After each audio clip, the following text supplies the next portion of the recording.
Okay. We're here to use the rules. We've got the three rules we just made: product, quotient, power rule. We have these other rules: special properties of logs and exponential functions. Log of 1 is 0. The base p log of b is 1. This is the inverse relationship of exponential and log. Log base b of b to the x is x. X is any real number. And b to the log base br, or x, is x. Since I'm taking the log here, the x has to be in the domain of the log function. The domain of the log function is the range of the exponential function. The exponential function only has positive numbers in its range, so the domain of the log is positive numbers. So you can only have positive numbers sitting here when you look at this inverse relationship expression. So we just take those and try using them with these things that are coming. Some examples of, okay, what are we trying to do here? We're going to expand these out as a sum or difference of logarithms. Okay. So we're going to use these rules to create sums and differences and multipliers of logarithms. So the easy case, let's try this one. So that's the base 5 log of 25 plus the base 5 log of x.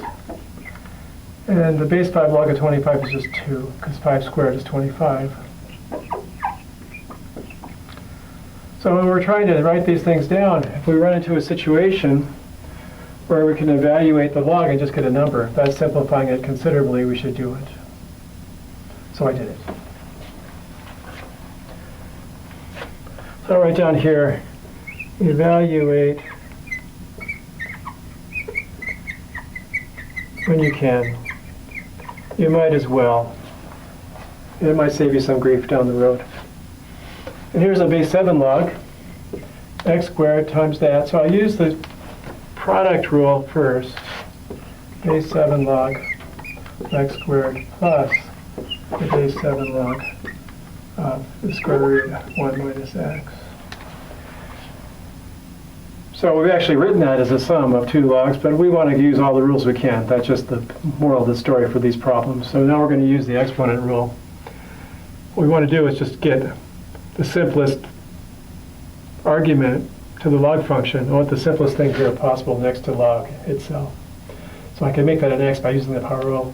I can make that a 1 minus x by using the power rule. So let's do that. 2 base 7 log of x. What did I just do? Log of x squared is 2 log of x. And that's 1 minus x to the 1/2. So I can do 1/2 times the base 7 log of 1 minus x. Over here it's a quotient. So I'll use the quotient rule, log of the top minus log of the bottom. And here I've got one of these guys.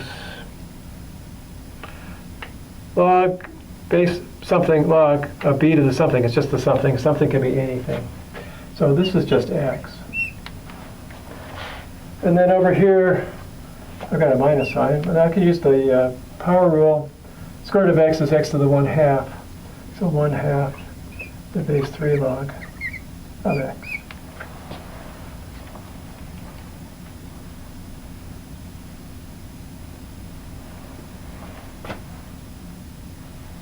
Okay. We evaluated when we could, and we also tried to make the logarithm function look at the simplest possible thing next to it. So we were trying to expand log expressions. Ordinarily we try to just get done with just the simplest possible expression next to log as possible. So we'll say make the argument of log as simple as possible. Those were two strategies we used here. So even though we could have stopped, we wanted to use the rules as much as we could. Okay, I'm going to leave the rules up here. I'm going to clear this off. We've got more examples to do. And I'll be back in just a minute. See you in a second.